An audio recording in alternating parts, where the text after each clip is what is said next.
Bueno, arrancamos. Buenas tardes a todos. Lo que vamos a analizar hoy son las crisis económicas y financieras. Vamos a analizar primero cuál es el tipo de crisis económicas y financieras que tienden a ocurrir en los países desarrollados, que tienen más que ver con periodos de auge especulativo y depresiones y burbujas que se pinchan. Lo que no quiere decir que ese tipo de crisis no ocurra en países en desarrollo, pero ese es el tipo de crisis que predominan en los países desarrollados, la crisis del 29 y la Gran Depresión posterior, o la crisis del 2008 y 2009. Después vamos a analizar el tipo de crisis que tienden a ocurrir en los países en desarrollo, que son crisis más relacionadas con políticas económicas inconsistentes que terminan generando problemas que hacen estallar crisis. No porque esas crisis sean exclusivas de los países en desarrollo, vamos a ver que también hay países desarrollados que tienen ese tipo de crisis, pero es el tipo de crisis que predominan en países como Argentina. Ya vamos a ver algunos datos de cómo han sido las crisis económicas en Argentina y claramente tienen esa característica que vamos a analizar. Y después nos vamos a concentrar en repasar y analizar lo que fue ocurriendo durante la crisis del 98 al 2002, para después tratar de analizar cuáles son los aspectos que uno debería tener en cuenta ahora para tratar de anticiparse a una crisis o de ver cuáles elementos son los que ahora ponen en riesgo de una crisis, o al contrario, muestran que no hay demasiado riesgo de crisis, o por lo menos de crisis de las características que hemos tenido. Y primero quería mostrar esto. Hay un economista que estudió crisis económicas y financieras en el mundo, que es Charles Kindleberger, que decía esto: para los historiadores cada evento es único. Los economistas, de todos modos, sostienen que las fuerzas en la sociedad y la naturaleza se comportan de maneras repetitivas. La historia es particular, la economía en general. Y esto porque en todas las crisis en realidad hay aspectos particulares propios del conjunto de eventos que van desencadenando la crisis, y hay otros patrones comunes o rasgos comunes que son los que permiten hacer algún tipo de generalización y sacar conclusiones de distintas crisis, y que sirvan para analizar crisis en otros lugares o en otros momentos. Raúl Prebisch fue un economista argentino muy conocido, fue el primer gerente general del Banco Central y lo fue durante muchos años, y fue economista de la CEPAL, y fue el que planteó una hipótesis muy conocida del deterioro de los términos de intercambio de los países desarrollados. Planteaba que los precios de la materia prima van a caer en relación con los bienes industriales, es una tendencia a largo plazo, con lo cual los países que se concentran en producir materias primas van a estar en problemas, y eso era una forma de justificar o plantear por qué había que recurrir a políticas de industrialización, por ejemplo, políticas proteccionistas de sustitución de importaciones, y gran parte están basadas en eso. Pero en realidad no es a eso a lo que me quiero referir relacionado con Prebisch, sino a esto que escribió hace realmente muchos años, hace 90 años. Él decía: la historia monetaria argentina, a pesar de su confusa apariencia, nótese una serie de periodos de limitada confianza y prosperidad, de expansión en las transacciones, de especulación inmobiliaria y fantasía financiera, seguidos de colapsos más o menos intensos, precipitados en pánico que originan la liquidación forzada de las operaciones, el relajamiento de la confianza, la postración y el estancamiento de los negocios. Sin duda, cada uno de estos ciclos no se presentan exactamente en las mismas condiciones, no con idéntico carácter, pero consideradas en conjunto es posible encontrar en ellos hechos fundamentales que se repiten, cuyo análisis permite formular síntesis acerca de su evolución. Buscaremos demostrar que en nuestras crisis, aparte de las diferencias de menor cuantía, interviene un factor fundamental y peculiar al grado de formación histórica del país. Es decir, en la visión de Prebisch también hay cuestiones particulares de las distintas crisis y cuestiones más generales. Vamos a tratar entonces de analizar cuáles son las generalidades de las crisis que tienden a ocurrir en los países desarrollados, más allá de que cuando lo vayamos analizando van a aparecer las particularidades de distintas crisis concretas que tenemos en mente, y lo mismo cuando analicemos las crisis que tienden a tener los países en desarrollo y Argentina en particular. ¿Cómo son las crisis económicas y financieras a las cuales nos tienen acostumbrados los países desarrollados? En general, siguen un proceso que tiene estas características. Primero, hay alguna innovación tecnológica o financiera que genera buenas perspectivas en algún sector y genera que los precios de los activos relacionados con esa actividad suban. Por ejemplo, las innovaciones tecnológicas durante la década del 90 de las tecnologías de la información y las comunicaciones, que hizo que las acciones de muchas empresas subieran, e incluso que subieran o terminaran subiendo hasta irracionalmente, es decir, empresas que no solo nunca habían tenido ganancias, sino que además no estaba claro si su modelo de negocio iba a generar ganancias, de todas maneras tenían valores enormes y hacían que algunas empresas de TICs en realidad tuvieran más valor que algunas empresas grandes, consolidadas, empresas industriales, digamos, de muchas décadas. En el caso de la crisis de 2007 y 2008, no fue exactamente una innovación tecnológica, sino un conjunto de innovaciones financieras relacionadas con los famosos derivados, que en realidad era darle un crédito hipotecario a él, yo le doy la plata y me quedo con los derechos del flujo futuro del pago de las cuotas que haga él del crédito hipotecario, pero en realidad no me lo quedo, sino que junto con el flujo futuro de otro conjunto de créditos hipotecarios lo meto en un paquete, llamo a una agencia que le pongo una calificación crediticia y voy y se lo vendo a él, con lo cual en realidad yo lo que hice es originar el crédito pero pasárselo a otro. Ese tipo de innovaciones financieras relacionadas con los productos derivados, es decir, empaquetar ciertos activos financieros, empaquetar ciertos flujos futuros de ingresos y venderlos con otra forma financiera e incluso empaquetarlo nuevamente y venderlo de otra manera, ese fue claramente el tipo de innovaciones que tuvo en el origen de la crisis financiera de 2007-2008. Las innovaciones de la tecnología de la información y las comunicaciones fue la que tuvo en el origen de una crisis que en proporción pasó a ser menor, pero que en su momento fue importante cuando en el 2000 se pincha la burbuja financiera,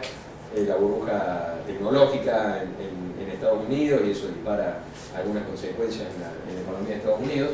y también innovaciones financieras en la década del 20 que generan un auge especulativo durante toda la década del 20 en Estados Unidos y en otros países, pero fundamentalmente en Estados Unidos. Que haya innovación tecnológica o que haya innovación financiera y suban los precios de los activos en algún sector, en realidad eso no tiene nada de malo por sí mismo y no tiene por qué generar una crisis, porque en realidad es lógico que haya innovaciones que hagan que algunos sectores pasen a ser atractivos, y la lógica es que los precios de los activos ahí suban. Lo que ocurre es que en ese proceso de aumento de precios de los activos suelen generarse, y ahí sí empieza a aparecer el germen de crisis financiera, suele aparecer un proceso de apalancamiento para la compra de activos, es decir, el incentivo a endeudarse para comprar esos activos que están subiendo de precios, lo cual los hace subir de precios y genera el incentivo a comprar nuevamente para aprovechar ese aumento con la expectativa de que va a subir, y cuando hay expectativa de que algo va a subir y el incentivo a comprar para favorecerse esa suba del valor de activos financieros, pero a su vez ese interés hace subir, esa compra hace subir el precio, en realidad empieza a generarse un proceso que puede llegar a subir a un punto irracional, digamos, o no justificado por el valor de lo que se está haciendo en ese sector. En el siglo XVI o XVII hubo una crisis financiera muy grande en Holanda, que fue la crisis de los tulipanes. Todo el mundo compraba tulipanes, los precios de los tulipanes subían, la gente compraba tulipanes porque esperaba que el precio subiera. En un momento los tulipanes eran carísimos, y me dice, ¿por qué estás comprando tulipanes tan caros? Y no importa si es caro, porque va a subir. Y todo eso en realidad puede subir hasta niveles muy altos, en el caso de, y después bueno, esa burbuja se pinchó, pero ahora vamos a ir a qué ocurre cuando finalmente esa burbuja se pincha, pero lo que estamos tratando de describir hasta acá es esos procesos donde hubo algo originalmente que sube el precio de algunos activos, pero después un fenómeno que empieza a retroalimentarlo y que tiene que ver con el apalancamiento financiero. ¿Cuál fue concretamente en la crisis de 2007 y 2008? En realidad le daba el banco un crédito a él para que comprara una vivienda, ni siquiera le daba por una fracción del valor de la vivienda, sino que hasta le daba por el 105% del valor de la vivienda para que comprara la vivienda y con el otro 5% además le hiciera algunas mejoras. Y lo que ocurría es que en realidad yo empaquetaba eso, me lo sacaba de encima y tenía incentivos a seguir dando créditos hipotecarios, porque estaba en el giro el negocio comisional y transaccional. Cuando muchos estaban recibiendo créditos hipotecarios de esa manera y comprando vivienda, eso presiona hacia arriba el valor de la vivienda y hacía que él, que compró la vivienda con un crédito que tenía un valor del 105% del valor de la vivienda, cuando sube el precio de la vivienda, pasa a tener un crédito que vale menos que la vivienda y por lo tanto tiene nuevamente margen para endeudarse. Entonces vengo yo de nuevo, que tenía el incentivo para darle crédito a él, total en realidad el riesgo se lo daba a otro, y decía, che, tu vivienda ahora sale 120, ya no sale 100, vos tenés un crédito por 105, querés que te dé 15 más para cualquier otra cosa. Con lo cual en realidad ese proceso lo que hacía era generar más demanda de inmuebles, nuevas demandas de inmuebles que subían los precios de los inmuebles y hacía muy atractivo endeudarse para comprar inmuebles porque era algo claramente que iba para arriba. Entonces ahí se empezó a hacer esa espiral ascendente en donde suben los precios de los activos, hay incentivos para endeudarse, para comprar esos activos, pero al mismo tiempo se hace subir el precio de los activos y genera nuevamente interés para meterse en ese tipo de operaciones. Y lo que suele ocurrir, que es lo que en definitiva le termina poniendo combustible a este proceso, son las políticas monetarias de dinero fácil o concretamente de tasas de interés bajas. En 2007-2008, mientras esto ocurría, se entregaban créditos hipotecarios que subían los valores de los inmuebles y había incentivo a seguir comprando. Además, había crédito fácil y barato a muy bajas tasas de interés, con lo cual en realidad el piso por encima del cual la gente podía endeudarse para comprar inmuebles en realidad estaba muy bajo, porque con una tasa baja de interés es más fácil pagar un crédito obviamente que con una tasa alta, es decir, a más gente le daba el margen para endeudarse y comprar inmuebles endeudándose. Y justamente la política de dinero fácil fue la consecuencia de cuando explotó la burbuja en el año 2000, la burbuja tecnológica, que la economía de Estados Unidos empezó a entrar en recesión, o por lo menos empezó a crecer menos, y con los ataques de septiembre de 2001, la economía sí entró en recesión, y la Reserva Federal, con Greenspan a la cabeza en ese momento, empezó a bajar fuertemente las tasas de interés para reactivar la economía. Entonces arranca la década del 2000 con muy bajas tasas de interés y con ciertas cuestiones que estaban haciendo fácil los créditos hipotecarios. Una de las cuestiones que falló en todo esto y que seguramente ustedes han sentido nombrar era lo siguiente: si los bancos le habían dado a un conjunto de gente que no necesariamente tenía buena calificación crediticia, le habían otorgado el crédito, por lo tanto crédito riesgoso, porque en realidad la calificación crediticia de esas personas es baja, pero en realidad lo metemos en un paquete y si lo vendemos a él como que es bueno, hay un riesgo ahí en esa cartera que en realidad no está percibida. Ustedes dirán, bueno, ¿y por qué él la compra creyendo que esto es bueno cuando en realidad lo que está del otro lado son créditos que son riesgosos? Y en realidad en gran parte porque venía una agencia de calificación crediticia, le ponía el AAA y él lo compraba, pues decía, che, si lo estoy comprando AAA a este precio que está bueno, es una cartera que no es muy riesgosa. Entonces ahí da de entrada un problema y por eso la discusión sobre las calificadoras de riesgo en el mundo, porque en realidad aparentemente habían calificado de mejor manera la cartera que estaba de alguna manera adentro, digamos, de esos títulos derivados. Y el problema se complicaba además cuando empezaba a haber derivados de derivados, con lo cual en realidad cuando alguien estaba comprando al final un título le resultaba difícil rastrear hacia atrás para ver realmente cuál era la calidad de los créditos o de los flujos que estaban avalando esos títulos. A tal punto esa cadena de derivados empezó a ser un problema que después, cuando estalla la burbuja financiera, una de las cosas que ocurre es que el conjunto o el sistema financiero empezó a trabajar mal, porque el sistema financiero, una de las cosas que necesita es que haya flujos de préstamos entre bancos, préstamos de corto plazo, pero eso prácticamente se secó en algún punto a finales de 2007 y fundamentalmente durante 2008, por el hecho de que en realidad que ninguno de los bancos le quería prestar a los otros porque nadie sabía cómo estaba la situación financiera real de la contraparte, porque era muy difícil ver en su activo realmente cuánto riesgo estaba teniendo. Más a los propios bancos les costaba saber cuál era el riesgo propio por esta opacidad, así se llama en términos financieros, cuando hay algo que es muy difícil ver que hay esta opacidad financiera, generó este tipo de, digamos, facilitó todo este mecanismo.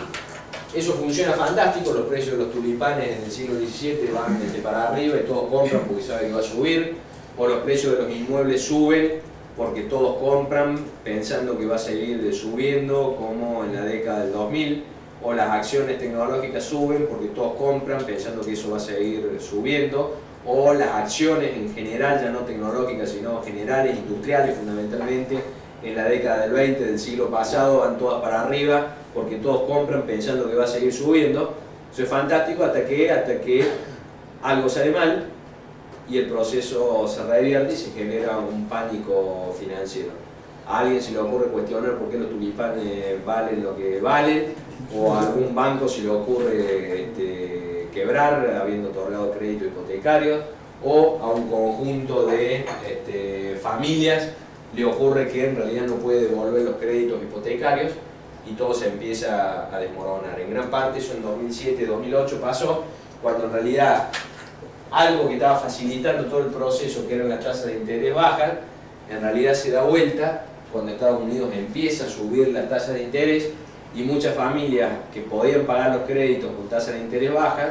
dejan de poder pagarlos con tasas de interés altas y por lo tanto se ven dificultadas de devolver los créditos y el proceso en realidad se empieza a revertir. Cuando cae la demanda de los inmuebles empieza a bajar el precio de los inmuebles y lo que cuando iba todo para arriba hacía que él en realidad después de haber sacado el primer crédito hipotecario con precio más alto podía sacar el segundo. Cuando eso se revierte, en realidad él ya no puede pagar los créditos hipotecarios que tenía porque ahora sus inmuebles valen menos que la deuda, o más importante a los fines de pagar porque la deuda sube o sube el peso de la deuda en realidad por las mayores tasas de interés y ya no lo puede pagar. Entonces ahí cuando algo ocurre que hace que el proceso que va para arriba y que parece virtuoso y que a todo el mundo le está yendo bien, en realidad cuando ocurre algo que pincha esa burbuja y empieza el proceso inverso, ahí se desencadena la crisis. En ese tipo de situaciones no es casualidad que aparezca un Madoff, un Bernard Madoff en 2007-2008,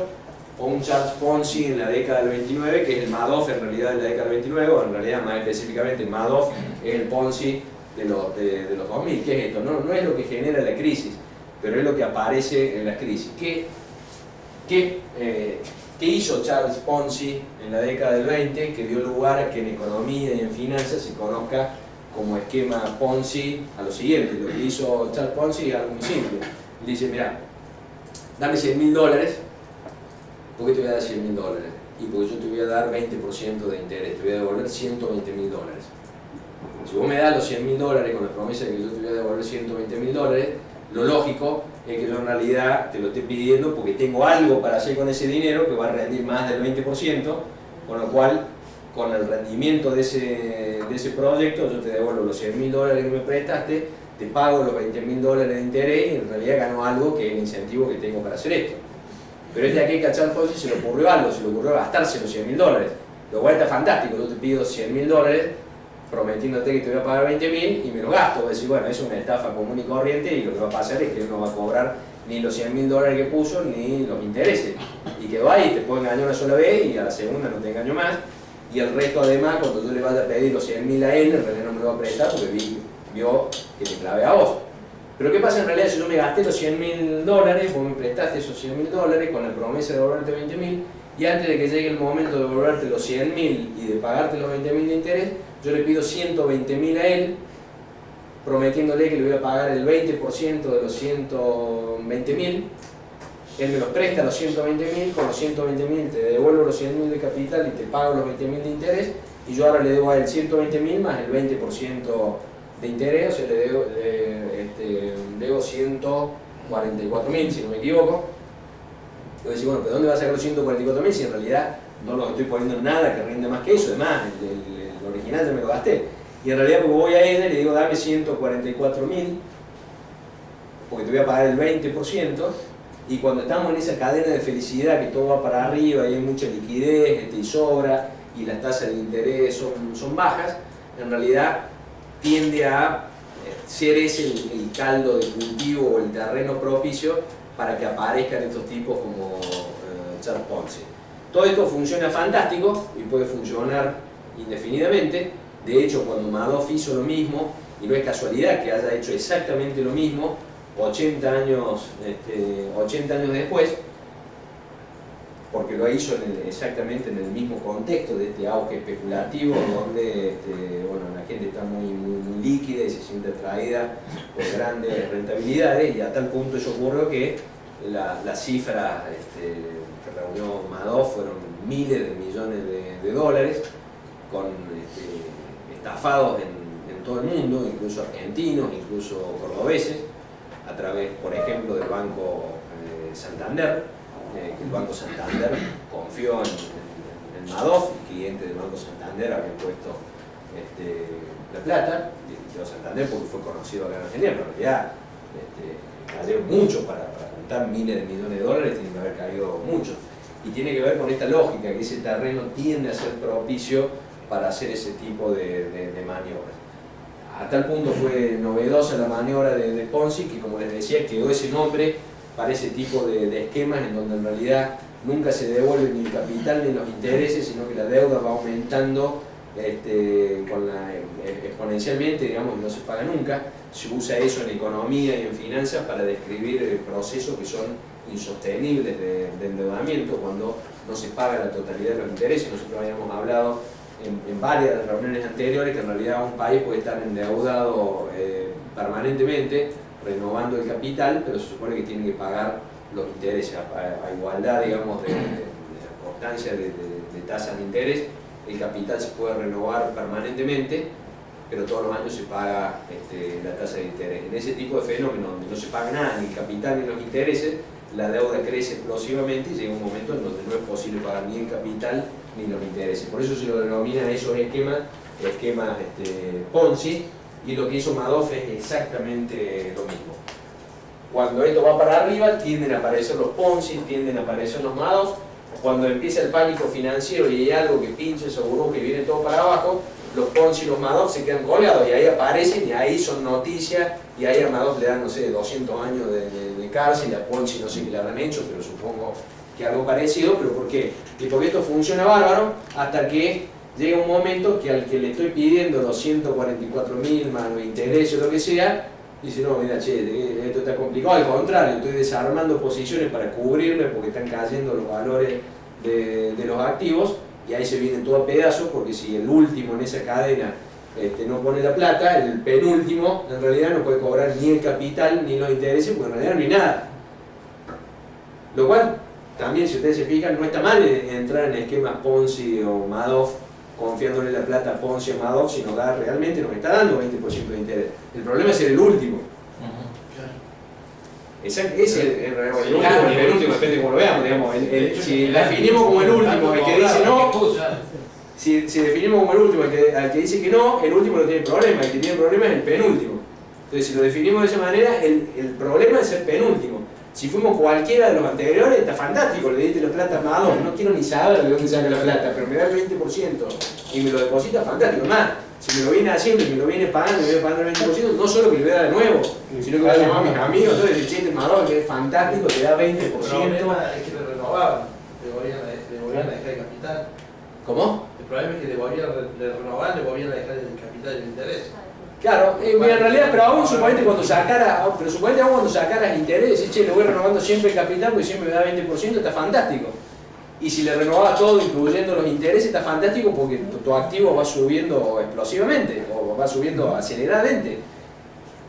aún sabiendo que estás en un esquema, probable seguramente, cualquiera lo que invirtáis, si hubiera sabido que estás en ese esquema, seguramente lo hubiera invertido. Pero aún sabiendo, en realidad, también puede haber un incentivo a participar de eso porque es altamente rentable. El problema es, o la cuestión es si uno, sabiendo que está en ese esquema, tiene la idea o la expectativa de que va a darse cuenta a tiempo cuando es el momento para salir. Porque el problema está en ser el penúltimo, o que cuando esto se empieza a desmoronar estar adentro en realidad, porque acá lo hicimos en un ejemplo simple donde hay uno y otro que le devuelve, pero en realidad son varios que pusieron la plata y otra tanda de varios que son los que devuelven lo anterior más los intereses y otra tanda posterior. Entonces lo importante es, si uno está en eso, pensar, o se supone que uno, sabiendo esto, debería pensar que va a salir de ese grupo antes de llegar a la situación donde aparece el penúltimo. Obviamente hubo muchos que quedaron en el lugar equivocado cuando Ponzi entró en desgracia y cuando Madoff entró en desgracia. Esa es, volviendo a lo que decía Kimberberger, a lo que decía Previs, podría ser una especie de una regularidad de las crisis financieras en los países, fundamentalmente en los países desarrollados, por lo menos la crisis financiera de estas características, con las cuestiones específicas que decía Kimberberger, que la historia es particular y la economía en general. Bueno, ¿dónde está la particularidad? Bueno, el apellido o el nombre que estaba ahí, antes era Ponzi, acá es Madoff. Lo particular está en el tipo de mecanismo, en realidad es el mismo. Esa es una regularidad. Sí, en realidad lo único que cambiaba era el apellido, y en todo caso el fenómeno que estaba haciendo que se generara ese terreno propicio. En la década del 20 era la suba de todas las acciones, que eran fundamentalmente industriales. En el año 2000 eran básicamente los precios de los inmuebles, también en alguna medida las acciones, pero claramente lo que estaba subiendo mucho era el precio de los inmuebles. Por eso lo que ocurrió con los precios de los inmuebles en Miami y en distintos lugares de Estados Unidos, de una suba muy grande a principios de los 2000, es más, ahí después te pongo un rato con esta presentación, pero lo podemos ver, y después cómo cayó fuertemente a lo largo de la crisis. Esa montaña, esa suba y posterior caída fue mucho más marcada en los inmuebles que en los activos financieros. Entonces, ¿qué genera esto? De la misma manera que el proceso que va acompañando el auge especulativo va haciendo subir los precios de los activos financieros, de los inmuebles, cuando la burbuja se pincha y empieza el pánico financiero, lo que ocurre es lo inverso, empiezan a caer los precios. ¿Por qué caen los precios? Cuando se corta la burbuja inmobiliaria, ya de entrada deja de entrar el flujo de compradores de inmuebles, con lo cual eso ya detiene la suba de los precios. Pero además hay familias que después de la suba de la tasa de interés ya no pueden pagar los créditos, y lo que termina haciendo el banco, se termina quedando con esos inmuebles y sacándolos al mercado para hacerse de liquidez. Cuando en realidad el funcionamiento del activo como garantía, por ejemplo, de un crédito hipotecario, es porque vos en particular no pudiste pagar y te lo das a mí, para el banco está todo bien, tiene algunos costos, pero en realidad lo vende y recupera el dinero. Esa es la lógica de que esté el activo como garantía. Pero en realidad, cuando todos los que están acá están en la misma situación y el banco se queda con todos los inmuebles en un mercado que ya no está comprando inmuebles y que tiene muchos inmuebles para vender, y son muchos los bancos que tienen inmuebles para vender, ¿qué ocurre? Si salen a colocarlo en el mercado, el precio va a bajar, y puede bajar fuertemente, y de hecho eso es lo que estuvo ocurriendo. Cuando eso ocurre, empieza a generar problemas de insolvencia. Así como en el proceso inicial él en realidad veía cómo se había endeudado, había comprado un inmueble, el inmueble subió de valor y tiene más riqueza, y por lo tanto empezaba a gastar más porque se sentía más rico, y además porque podía usar ese inmueble para conseguir otro crédito hipotecario para hacer cualquier cosa, para gastarlo. Empezó a haber americanos que en realidad, en lugar de endeudarse con la tarjeta de crédito, con el banco, con créditos personales, sacaban crédito hipotecario, pero para consumo, lo cual subía también el consumo. En el proceso inverso, en realidad, él empieza a tener problemas de insolvencia. ¿Por qué? Porque tenía una deuda de 105 contra un inmueble de 100, el inmueble de 100 pasó a valer 120, y sacó otro crédito, con lo cual tenía activo por 120 y deuda por 120, pero cuando el precio de los inmuebles empieza a bajar, se queda con una deuda de 120.000 dólares o lo que sea, de 120 en el ejemplo que estoy poniendo, y en realidad el inmueble baja de los 120, con lo cual ya directamente queda con un patrimonio negativo. Ahí es donde aparecen los problemas de insolvencia, que además refuerzan el proceso, la espiral descendente, porque en realidad él, como se hace insolvente, termina entregando su inmueble porque no tiene sentido pagar un crédito que vale más que el activo que tiene, le conviene que se lleven el activo, con lo cual los bancos empiezan a vender inmuebles y eso hace caer los precios y genera más problemas de insolvencia y genera nueva caída de precios y así sucesivamente. Ocurre también cuando hay endeudamiento en realidad para comprar acciones, por ejemplo. Mientras van para arriba está fantástico, yo me endeudo en dólares, compro acciones que después suben de valor en dólares, voy generando aumentos patrimoniales o ganancias en el proceso, pero cuando